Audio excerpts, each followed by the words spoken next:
स्वर संधि के अंतर्गत अब हम लोग यण संधि के बारे में जानेंगे। यण संधि का सूत्र होता है ई को यणच, इक को यण हो जाता है, अर्थात ह्रस्व अथवा दीर्घ एक प्रत्याहार जिसके अंतर्गत ई उ री के बाद कोई असमान स्वर आए तो उसे यण, जिसके अंतर्गत य व र ल आता है, वह हो जाता है। यानी ई को य, उ को व, री को र और री को ल हो जाता है।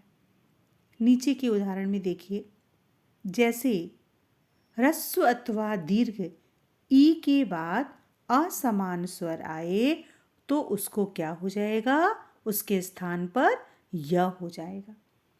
जैसे इति धन आदि, इति के अंत में क्या है, ह्रस्व ई है, और आदि के प्रारंभ में क्या है, आ है, जो कि असमान स्वर है। इसलिए यहाँ पर ई और आ मिलकर के यह हो गया और बन गया इत्यादि। इसी प्रकार प्रति धन एकम, प्रति इसके अंत में क्या है, ह्रस्व ई है, और उसके बाद असमान स्वर ए आया है और ई और ए मिलकर के यह हो जाएगा और बन जाएगा प्रत्येकम। इसी प्रकार अति धन आचार, अति इसके अंत में क्या है, ह्रस्व ई है और दूसरे शब्द के प्रारंभ में आ है, जो कि असमान स्वर है। ह्रस्व ई और असमान स्वर ये दोनों मिलने के कारण यहाँ पर ई को य हो गया और बन गया अत्याचार। इसी प्रकार ह्रस्व अथवा दीर्घ ऊ को क्या हो जाता है, व, यदि उसके बाद असमान स्वर आए।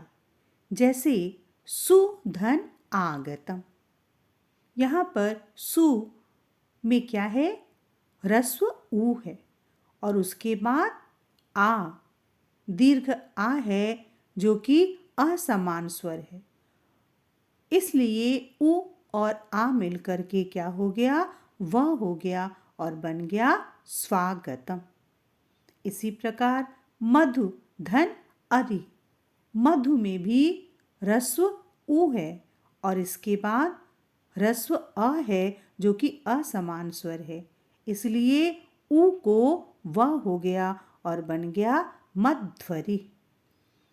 वधु धन आगमनम, यहाँ पर वधु में दीर्घ उ है और दीर्घ उ के बाद असमान स्वर दीर्घ आ आया है, उ और आ मिलकर के वह हो गया और बन गया वध्वा गमनम। तो इस प्रकार यदि ह्रस्व अथवा दीर्घ ई के बाद असमान स्वर आए तो यह हो जाता है, ह्रस्व अथवा दीर्घ उ के बाद असमान स्वर आए तो उसको व हो जाता है। ह्रस्व अथवा दीर्घ री के बाद असमान स्वर आए तो उसको र हो जाता है।